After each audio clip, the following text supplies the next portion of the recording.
예, 어제 우리가 45장을 보았습니다마는 오늘 44장을 마저 보도록 하겠습니다. 이거는 요셉이 형들을 두 번째 시험하고 있는 내용인데요. 43장에서 요셉이 형들을 자기 집으로 초청해서 같이 점심을 나누는 이야기를 우리가 보았죠. 그리고 나서 이제 그들을 돌려 보내어 주게 되는데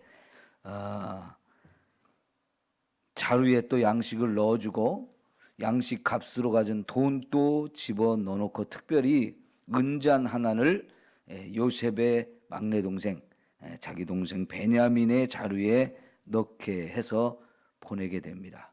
그리고는 그들이 떠나간 지 얼마 안 돼서 종을 보내가지고 너희들이 내 은잔을 훔쳐갔다 이렇게 말해가지고 조사해 보니까 진짜로 틀림없이 이제 베냐민의 자루에서 은잔이 나왔죠. 이거는 베냐민을 빼도 박도 못하는 도둑놈으로 만든 꼴이 되어버린 거예요. 여러분, 지금 요셉은 이 베냐민이 정말 오기 어려운 길을 왔다는 걸 알고 있죠. 아버지가 자기를 대신해서 이 동생을 얼마나 사랑하는지를 확인을 했어요. 그렇기 때문에 이 동생을 불모로 잡아놓아버리면 형들이 꼼짝을 못하는 상황이 되는 것을 충분히 알고 이렇게 베냐민의 자루 속에다가 은잔을 집어넣었던 거죠. 자, 그래서 그들이 다시 이제 요셉에게 끌려왔으니 할 말이 뭐가 있습니까? 꼼짝없이 죽거나 아니면 종이 되거나 감옥에 갇히거나 이런 상황이 되어지는 것이고, 그러면 이 베냐민을 데려올 때 아버지하고 막 이렇게 옥신각신하면서 아버지의 허락을 겨우 받으면서 유다가 한 것이 뭡니까? 제가 책임을 지겠습니다. 만일 우리가 이 베냐민에게 무슨 일이 생기거나 못 데려오게 되어지면 제가 대신 그 죄를 다 뒤집어 쓰겠습니다 하면서 아버지한테 그렇게 장담을 하고 데려왔는데 실제로 사건이 벌어진 거잖아요. 그래서 결국 형들이 다 가고 동생만 못 데려가면 그건 아버지 죽으라는 얘기가 똑같잖아요. 자, 이런 상황이 되어지니까 이제 16절부터 34절까지 유다가 나서서 쭉 하는 얘기가 나오는 거죠. 자, 이 모습을 보면 유다가 굉장히 책임감을 가지고 어쨌든 간에 이 동생을 데리고 가려고 하는 이 노력을 우리가 볼 수 있어요. 여러분, 진작에 유다가 이랬으면 요셉이 여기 애굽에 팔려오지 않았을 텐데, 그러죠? 처음부터 유다에게 이런 책임감이 좀, 유다만이 아니라 모든 형제가 다 이런 책임감을 좀 갖고 형제를 사랑하는 그런 마음이 있어야 되는데 전에는 그런 마음을 볼 수가 없었죠. 그래도 이제는 그런 책임감과 사랑하는 마음을 갖고 있는 것에 대해서 정말 요셉이 얼마나 감사했겠어요. 자기 동생 이 베냐민을 그처럼 사랑해주는 이 형들 정말 너무 고맙기도 하고 감동이 되었을 겁니다. 자, 여기서 이 말씀을 오늘 저와 여러분에게 좀 적용을 해본다고 하면, 어제 저녁에 제가 쭉 설명을 하면서 언젠가 우리는 예수님이 재림하시는 그때 예수님 앞에 서야 된다고 그랬죠. 예수님 앞에 서야 되는데 그때에 저와 여러분을 이처럼 감싸주시고 대신 변호해 주실 분이 있다고 하면 얼마나 감사하겠어요. 하나님 앞에 저와 여러분을 대신 변론하고 변호해 줄 수 있는 분, 그분이 바로 예수님이다 그랬어요. 자, 요한 1서 2장 1절을 한번 찾아봅시다. 신약 성경 저 뒤쪽으로 가셔서 요한 1서 2장 1절. 요한 1서 387쪽. 신약 성경 387쪽. 요한 1서 2장입니다. 1절 시작. 나의 자녀들아 내가 이것을 너희에게 했음은 너희로 죄를 범하지 않게 하려 함이라. 만일 누가 죄를 범하여도 아버지 앞에서 우리에게 대언자가 있으니 곧 의로우신 예수 그리스도시라. 자, 여러분, 우리가 죄를 안 짓고 살아야 되는데 죄를 지을 수밖에 없는 인생이죠. 자, 그래서 죄를 지을 수밖에 없는 인생이지만 우리가 하나님 아버지 앞에 딱 서게 되어질 때 나를 대신해서 대언해 주실 수 있는 분, 이 대언해 준다는 말이 바로 저와 여러분을 변론해 주고 변호해 주시는 분이라는 거예요. 누가 그 일을 해준다는 거예요? 예수님이 바로 그 일을 해주신다 하는 거예요. 그러니까요, 이 얘기 뭡니까? 하나님이 우리를 심판하실 때 너 이런 죄도 졌고 이런 죄도 졌고 다 까발려져요. 하나님이 생유의 책에 우리의 죄 지은 걸 다 기록해 놨으니까 펼치기만 하면 우리의 죄가 그냥 그대로 다 드러나게 되고 우리는 할 말이 없어요. 그런데 우리를 대신해서 죽어주신 예수님이 짠 하고 나타나셔서 이 사람이 그런 죄도 짓고 그런 죄도 짓고 이러이러한 죄를 다 진 거 나도 아는데요, 그 죄를 짊어지고 내가 대신 죽어졌습니다. 그러니까 이 사람의 죄를 내가 흘린 피로 다 씻어 용서받은 겁니다 하고 하나님, 예수님께서 하나님 앞에 우리를 위해서 대언해 주신다, 그 얘기예요. 여러분, 우리가 어쩌다가 재판을 받는다고 한번 생각해 보세요. 그러면 그 재판을 받을 때 변호사가 꼭 필요해요. 왜냐하면 법을 알아야 됐어요. 그냥 드세요. 법을 알아야 우리가 하나님 앞에, 재판장 앞에 내가 뭐 옳고 그런 걸 이렇게 얘기하고 표현하고 내 죄 없음을 좀 주장할 수 있는데 법을 모르기 때문에 내 자신을 변론하기가 어렵거든요. 그래서 법을 잘 알고 우리를 대신 변론해 줄 수 있는 변호사가 필요하듯이 하나님의 심판대 앞에 우리가 섰을 때 나를 변호해 주시는 예수님이 계시다는 거. 그래야 우리 죄를 하나님이 용서하시고 우리를 천국으로 인도하실 수 있는 거거든요. 지금 이 형제들이요 다 꼼짝없이 죄인이 돼가지고 꼼짝없이, 특별히 베냐민이 큰일 나버린 거예요. 그냥 자기들이 돌아가면 아버지 죽고 이거 더 이상 뭐 양식 가져간다고 해서 이게 문제가 해결되는 게 아니에요. 베냐민을 꼭 데려가야 되는데, 그래서 유다가 이렇게 나서서 변호를 하지 않습니까? 우리에게도 하나님 앞에 설득할 때 아무 우리 할 말이 없어요. 죄 짓는 것이 너무나 당연하게 드러났으니까. 그럼에도 불구하고 그 죄를 대신해서 용서해 주시는 우리 예수님. 자, 그 다음 2절을 봐요. 자, 그는 우리 죄를 위한 화목제물이니 우리만 위할 뿐 아니요 온 세상의 죄를 위하심이라 그랬어요.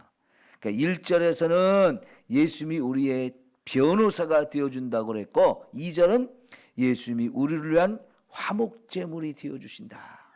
죄를 지은 우리의 죄를 용서하기 위해서 예수님이 우리 죄를 다 짊어지고 십자가에서 대신 죽어주신 이 화목제물, 이 화목제물이 되어진 사건이 있기 때문에 예수님께서 우리를 변론해 주실 수 있다 하는 거예요. 예? 그러니 여러분, 이게 얼마나 감사하고 또 놀라운 일입니까? 근데 우리 창세기 44장에는 지금 유다가 이 두 가지를 다 하고 있어요. 우리가 특별히 33절을 봅시다. 창세기 44장 33절. 창세기 44장 33절 시작. 이제 주의 종으로 그 아이를 대신하여 머물러 있어 내 주의 종이 되게 하시고 그 아이는 그의 형제들과 함께 올려 보내소서. 여러분, 지금 유다가 하는 말이 뭡니까? 제발 이 베냐민은 놓아주시고 저를 대신 벌을 주십시오. 베냐민의 자루에서 요셉의 이 은잔이 나왔는데 우리 이거 변명할 수 없습니다. 안 훔쳤다고 해봐야 이건 말이 안 됩니다. 증거가 분명하니까. 그래서 이 베냐민이 여기서 종사를 하든지 옥에 갇히든지 둘 중에 하나 해야 되는데 이 베냐민은 우리가 못 데려가면 우리 아버지가 죽습니다. 아이의 생명과 아버지의 생명이 하나로 연결된 것과 같기 때문에 이거 그냥 그렇게 하면 안 되니까 차라리 제가 아이를 대신해서 여기서 감옥살을 하든지 종이 되든지 할 테니까 제발 그렇게 하십시오 라고 부탁을 하는 거죠. 이거 뭡니까? 유다가요 변호만 해주는 게 아니고 자기가 그 죗값을 대신 받겠다. 죽어도 내가 죽겠다라고 이렇게 나서는 겁니다. 이게 바로 아까 말씀드린 것처럼 예수님이 나를 위해서 속죄의 죄물이 되고 화목 제물이 되어서 다 대신 죽어주신 거지. 예수님이 이런 은혜를 저와 여러분에게 주셨기 때문에 우리는 이 죄 사함을 받고 천국에 갈 수 있는 사람이 되어지는 거지요. 여러분, 우리는 이 창세기 44장의 말씀을 통해서 예수님의 이 엄청난 사랑을 이렇게 볼 수가 있습니다. 자, 그러면서 여러분 우리 30절 29절부터 31절까지 봅시다. 너희가 이 아이도 내게서 데려가려 하니 만일 재해가 그 몸에 미치면 나의 흰 머리를 슬퍼하며 스울로 내려가게 하리라 하니 아버지의 생명과 아이의 생명이 서로 하나로 묶여 있거늘 이제 내가 주의 종 우리 아버지에게 돌아갈 때 아이가 우리와 함께 가지 아니하면 아버지가 아이의 없음을 보고 죽으리니 이같이 되면 종들이 주의 종 우리 아버지가 흰 머리로 슬퍼하며 스울로 내려가게 함이니이다 그랬어요. 여기서 아버지의 생명과 아이의 생명이 하나로 묶여 있는 것과 같다. 이 아이를 못 데려가면 결국은 아버지로 하여금 막 슬피 울다가 죽게 만드는 이런 꼴이 되어지니까 이거는 정말 그렇게 해서는 안 되지 않습니까? 하면서 요셉에게 사정하는 이야기죠. 자, 여기서요 우리가 또 하나님과 우리의 관계가 바로 이런 관계다 하는 거예요. 하나님이 우리를 하나님의 자녀로 삼아 주셔서 우리를 이처럼 사랑하시는 거예요. 예? 여러분 요한복음 3장 16절에 하나님이 세상을 이처럼 사랑하사 독생자를 주셨으니 그랬어요. 하나님께서 저와 여러분을 얼만큼 사랑했느냐? 이처럼 사랑했다. 이처럼이 얼만큼입니까? 자기 아들을 우리를 대신해서 죽으라고 내어주신 분이 하나님이라는 거예요. 왜 하나님의 아들을 우리를 위해서 죽음의 자리에 내어주십니까? 그 아들 예수님이 왜 우리를 대신해서 이렇게 죽어주는 자리로 가시는 겁니까? 그만큼 저와 여러분을 사랑하기 때문이라는 거죠. 네. 지금 요셉이 베냐민이 오지 않으면 그건 죽는 거지요. 아버지가 이 베냐민을 얼마나 사랑하는 겁니까? 네? 여기서 요셉이요 아버지가 내가 이렇게 팔려갔을 때 형들이 나를 이렇게 종으로 팔아먹고 아버지한테 가서 이 아들이 죽은 것 같습니다 라고 말했을 때 얼마나 아버지가 자기 때문에 고통을 받고 슬퍼하며 눈물을 흘렸을지를 충분히 짐작해 볼 수 있는 거잖아요. 그러니 이 요셉이 어떻게 울지 않을 수가 있어요. 그래서 45장의 2절에 가니까 요셉이 아주 큰 큰 소리로 울었다고 그러죠. 그러면서 자기가 요셉이라는 걸 밝히면서 그 아버지가 지금도 정말 살아 계십니까? 내 아버지가 정말 살아 계십니까? 하고 그거부터 물어보잖아요. 예. 여러분, 베냐민이 됐든 요셉이 됐든 다른 형제가 됐든 다 마찬가지예요. 유다가 뭐 자기가 대신 저 벌을 받을 테니까 베냐민은 돌려보내주세요 라고 이렇게 말을 합니다마는 유다가 못 가면 그것도 마찬가지예요. 여러분, 이 세상에 우리만이 아니고요, 이 세상 모든 사람을 하나님이 그렇게 사랑하시기 때문에 우리가 베드로후서 3장 확인해 봤잖아요. 하나님은 한 영혼이라도 멸망당하는 걸 원치 않으시는 분이라고요. 하나님은 분명히 지옥도 만드신 분이에요. 근데 그 지옥은 왜 만드셨어요? 누구를 위해서 만드셨어요? 마귀와 그 사자들을 위해서 만들어 놓았다는 거예요. 마귀를 벌하려고, 마귀를 따르는 그 귀신들을 벌하려고 하나님이 이 지옥을 만들었지만 그 마귀의 유혹에 빠져서 죄의 길로 달려가는 저와 여러분도 함께 그 지옥의 멸망을 시킬 수밖에 없는 하나님이세요. 그러나 그 하나님은 우리를 정말로 사랑하시기 때문에 우리가 어디에 있든 어떤 죄를 지었든 간에 우리를 사랑해서 절대로 너는 지옥에 못 보낸다, 죽어도 너는 지옥에 못 보낸다 하면서 내가 대신 죽어줄게, 내가 대신 죽어줄게. 그게 하나님의 마음이에요. 그 하나님의 마음을 가지고 하나님의 아들 예수님을 십자가에 죽도록 내버려 두신 것, 이게 하나님의 마음이거든요.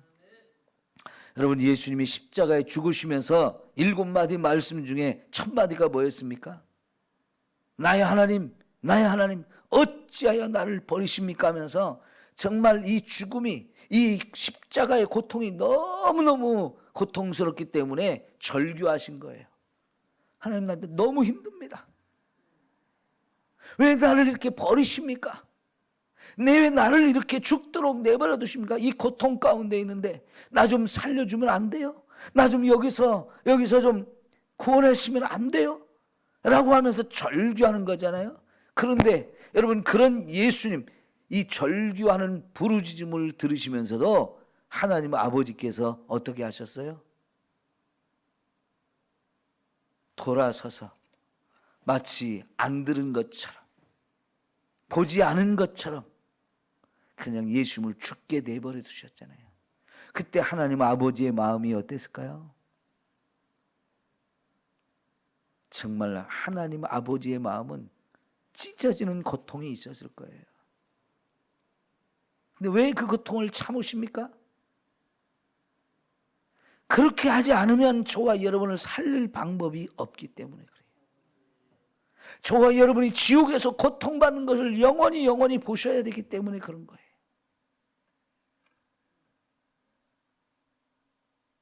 여러분, 하나님은 그처럼 저와 여러분을 사랑하십니다.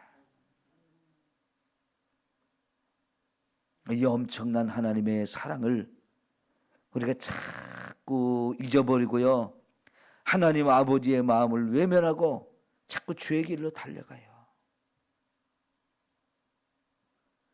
우리가 죄를 지으려고 할 때마다 성령 하나님께서 안 돼, 그건 죄의 길이야, 안 돼, 가지마, 그건 죄야 하면서 자꾸 저와 여러분의 길을 막고 있는데도 불구하고 그거를 무시해버리고 자꾸 죄의 길로 달려가는 게 우리거든요. 그건 예수님을 십자가에 또다시 못 박는 거다 그랬어요. 그러니 여러분, 예수님을 통해서 이 엄청난 희생, 이 하나님의 마음을 찢어지게 하는 이 고통을 통해서 저와 여러분이 죄사함을 받고 천국 가는 사람으로 바뀌어졌기에 이 구원을 정말 귀하게 여기고 이 구원을 지켜갈 수 있는 저와 여러분이 되어야 할 줄 믿습니다. 주님을 또다시 십자가에 못 박아버리는 이런 어리석고 미련한 인생이 되어서는 절대로 안 됩니다.